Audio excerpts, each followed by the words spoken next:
For questions 9 and 10, they want us to find the first 4 terms as well as the 100th term. So we need to plug in 1, 2, 3, 4, and 100 into the formula.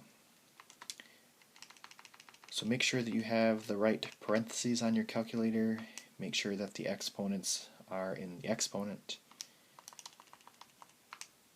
And if you plug in 1, you should get -1.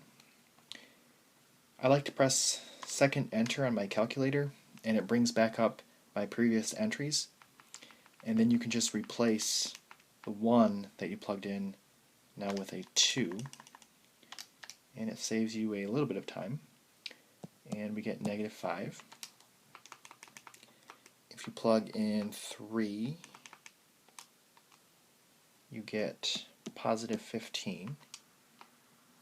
If you plug in 4, you get -29.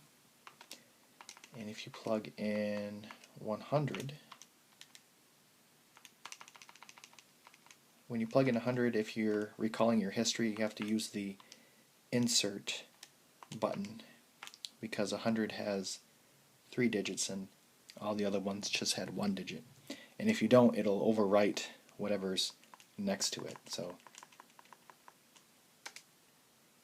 okay, then I get comma, pattern continues, -19,997.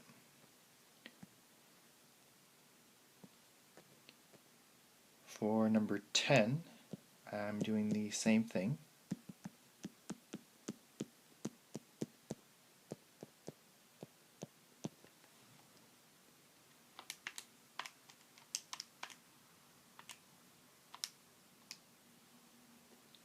So if you plug in 1, you get 0. If you plug in 2, you get 2. If you plug in 3, you get 0. And you can start to see the pattern here. Then I get 2. And then if you plug in 100, which is a even number, you also get 2. So definitely a very interesting pattern, a very interesting sequence.